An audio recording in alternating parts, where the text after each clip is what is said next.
নবী হয়েছেন কত বছর বয়সে? 40 বছর বয়সে। তাহলে 40 বছর বয়স মানে তো জীবনের মূল টাইমটা প্রায়। তো এই 40 বছর পর্যন্ত উনি নিজে তো নবী ছিলেন না, উনি নবী হয়েছেন তারপরে। যে আহমদুল্লাহ এই কথা বলেছেন তাকে বলবো, আমি কেবলমাত্র মিস কল দিয়েছি।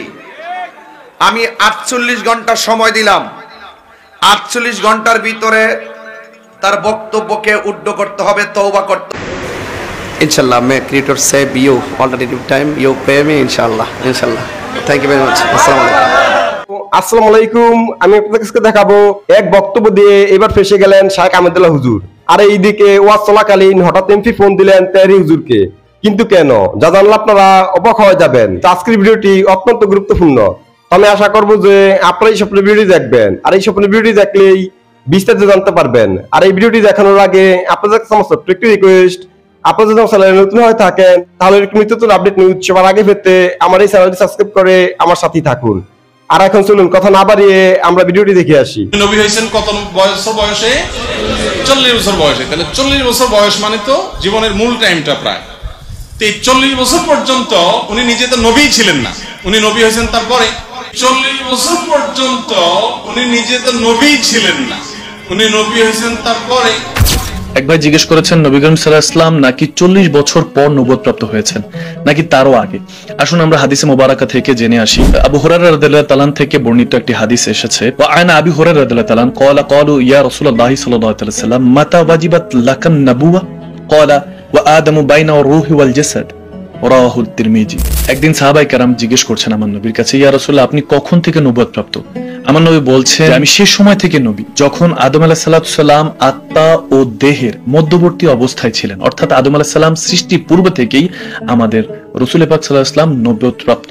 সুবহানাল্লাহ। হাযা হাদিসুন সহিহ হাদিস থেকে তিরমিজি শরীফ থেকে বর্ণিত। একটা বিষয় এখানে বোঝার আছে, রুহানি জগৎ কিংবা দুনিয়ার জগতে 40 বছর আগে কিংবা 40 বছর পরে, অর্থাৎ নবুয়তের আগে নবুয়তের পরে কিয়ামতের আগ পর্যন্ত 1 সেকেন্ডের জন্য নবীকে অস্বীকার করার কোনো সুযোগ নেই। আরেকটা বিষয় জানার চেষ্টা করতে পারি, ইমাম বুখারী রাদিয়াল্লাহু তাআলা থেকে বর্ণিত হাদিসটা আবু হুরায়রা রাদিয়াল্লাহু তাআলা থেকে মারবি আছে।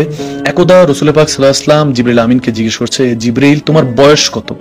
জিবরাইল আলাইহিস সালাম বলছেন, ইয়া রাসূলুল্লাহ আমার বয়স কত আমার অ্যাকচুয়ালি জানা নেই, তবে আমি একটা জিনিস বলতে পারি, যখন আল্লাহ তাবারক ওয়া তাআলা আমাকে তাখলিক সৃষ্টি করলেন তখন আমি আরশের উপর একটা স্টার, একটা তারকা দেখতে পেয়েছি, যে স্টারটা 70,000 বছর উদয়মান অবস্থায় থাকতো। আবার যখন স্টারটা ওই তারকাটা ডুবন্ত অবস্থায় থাকতো 70,000 বছর ডুবন্ত অবস্থায় থাকতো। 70,000 বছর উঠতে আর 70,000 বছর ডুবতে আমি 72,000 বছর দেখেছি। রাসূল পাক সাল্লাল্লাহু আলাইহি ওয়াসাল্লাম বলেন, আল্লাহর ইজ্জতের শপথ করে বলছি জিবরিল, সেই স্টার সেই তারাটা আমি নবী মুহাম্মদুর রাসূলুল্লাহ সাল্লাল্লাহু তাআলা সাল্লাম। সুবহানাল্লাহু তাআলা।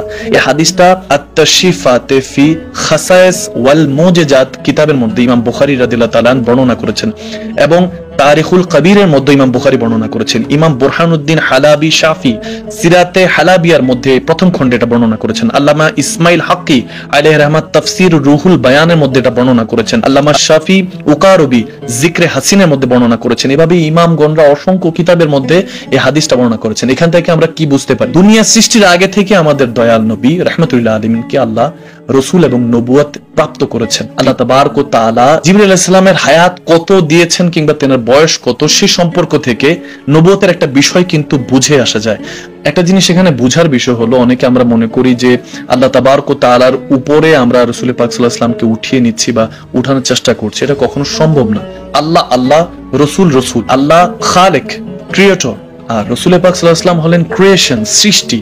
সৃষ্টি আর স্রষ্টার মধ্যে পার্থক্য যে বুঝবে না সে এগুলো নিয়ে অবজ্ঞা করবে, ছোট করার চেষ্টা করবে। চমক তুঝসে পাতে হে সব পানে ওয়ালে, মেরা দিল ভি চমকা দে চমকানে ওয়ালে। যে আল্লাহর হাবিবকে ভালোবাসে তার মধ্যে ভালোবাসার কথাইটা ফুটে উঠবে। আল্লাহ নিজের কোন বিষয়ে যেটা হুকুম করেছেন, নামাজ, ইবাদত, বান্দেগি, এই ভুলবশত যদি তরক হয়ে যায় মাফ করে দিতে পারেন, কিন্তু আমার নবীর শানে একটা গুস্তাখি, একটা বেয়াদবি আল্লাহ তাবারক ওয়া তাআলা মাফ করবেন না। আপনি রিপ্রেজেন্ট কি করছেন? ইসলামিক কালচারগুলি রিপ্রেজেন্ট করছেন, ভালো কথা, নামাজ, সালাতের কথা বলছেন, ইবাদতের কথা বলছেন, বেটার, এটা মাচ বেটার, কোনো সমস্যা নেই। কিন্তু ঈমান হলো আমার নবী, আলা আলা ঈমান ইমাল্লাহ মুহাব্বাতালাহু।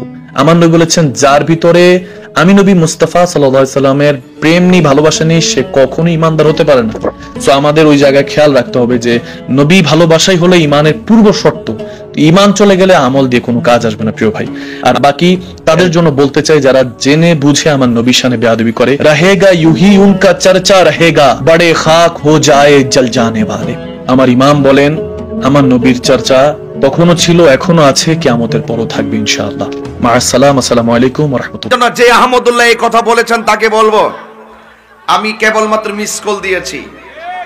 আমি 48 ঘন্টা সময় দিলাম। 48 ঘন্টার ভিতরে তার বক্তব্যকে উড্ড করতে হবে, তওবা করতে হবে, জাতির কাছে ক্ষমা চাইতে হবে, আল্লাহর কাছে ক্ষমা চাইতে হবে। যদি ক্ষমা না চায় আমি আইনানুগ ব্যবস্থা নিব। এটা পরিষ্কার কথা। আর আমি যেটা বলি সেটাই করি। Inshallah, may Creator save you alternative time. You pay me, inshallah. Inshallah. Thank you very much. Assalamu alaikum. Assalamu alaikum. জি, চলে গেছে। হ্যাঁ হ্যাঁ, আমি শুনছি।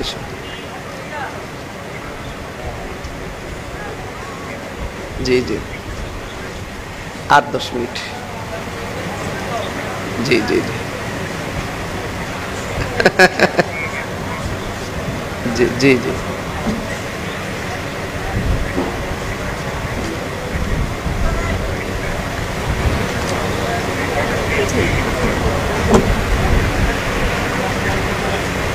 জি জি জি জি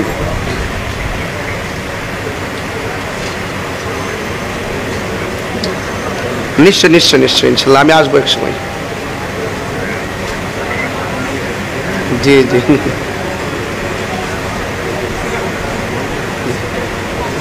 জি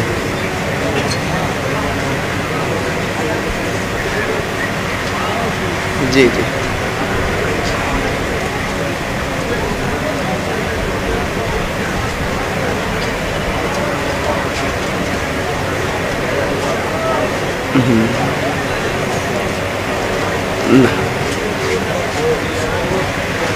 না না, good good good good good.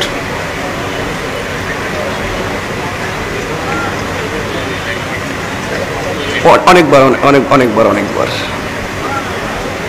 জি জি জি ইনশাল্লাহ, may creator save you alternative time, you pay me ইনশাআল্লাহ। ইনশাআল্লাহ, থ্যাংক ইউ ভেরি মাচ। আসসালামু আলাইকুম। জি, থ্যাংক ইউ। মারহাবা জোরে বলেন। তোমরা কি মনে করো না আমাদের এমপি মহোদয় খুব ভালো মানুষ, আমার মতোই মনের মাধুরীতে মিশে যা আছে সবই বলে। সাইরেবারের এমপি না, ফুরাঞ্চল বাতে পারে না, মারহাবা বলতেন না? ইজ্জত দেয় কে? নেই কে? আল্লাহ মঙ্গল করলে পৃথিবীর কেউ কি ফিরাইতে পারে? তো আল্লাহর ইচ্ছাই যা হওয়ার তাই হয়, ঠিক কিনা বেঠিক? আল্লাহ যেন কবুল করে, বলুন আমিন। তবে একটি কথা বলতে চাই, আজকে যে আমি ওয়াজ করলাম, আমি কিন্তু খুব তাড়াহুড়া করে ওয়াজ করছি, খুব তাড়াহুড়া করে ওয়াজ করছি। আমি কিন্তু এভাবে ওয়াজ করি না, খুব নীরবে ওয়াজ করি। তাড়াহুড়া করার কারণ হলো এখানে মাহফিল, প্রশাসনিক কি বাইন্ডিং আছে, কি কথা বলতে পারি কি পারি না, কোন কথা কোন দিকে যায়। এরপরে আবার আরেকটা কথা হলো, অনেক দূর দূরান্ত থেকে আপনারা আসছেন, আপনার আবার বাসায় যেতে হবে, আমি আবার অনেক দূরে যেতে হবে, আবার একটা খুব গুড প্লেসে মাহফিল। সব মিলেই আমি একটু চিন্তা ভাবনা করে ভাবলাম যে এই আধা ঘন্টা ডানে বামে কথা না বলে ডাইরেক্ট ওয়াজে ঢুকে যাই। এই জন্য আমি ওয়াজে প্রথম থেকে ঢুকে গেছি। মারহাবা জোরে কইতেন না? আমাদের বাবলা এমপি মহোদয়ের জন্য আপনারা দোয়া করবেন। তিনি আবার আমাদের কাছে দোয়া চাইছেন, আল্লাহ যেন কবুল করে, বলুন আমিন। তবে এই আমাদের কদমতলী প্রশাসনকে আমি খুব মুবারকবাদ জানাই। ওনারা কিন্তু এখনো আছেন আমাদের আশেপাশে, আল্লাহ যেন ওনাদেরকে নেক হায়াত দান করে, আমিন কন। তো আপনাদের যদি বৃষ্টি নিয়ে কোনো মতামত থাকে আমাকে অবশ্যই কমেন্টে জানাবেন। আর আপনারা যদি আমার চ্যানেলে নতুন হয়ে থাকেন তাহলে আমার এই চ্যানেলটি সাবস্ক্রাইব করে আমার সাথেই থাকুন। তো দেখা হচ্ছে পরবর্তী ভিডিওতে। সেই পর্যন্ত সবাই ভালো থাকবেন, সুস্থ থাকবেন। আল্লাহ হাফেজ।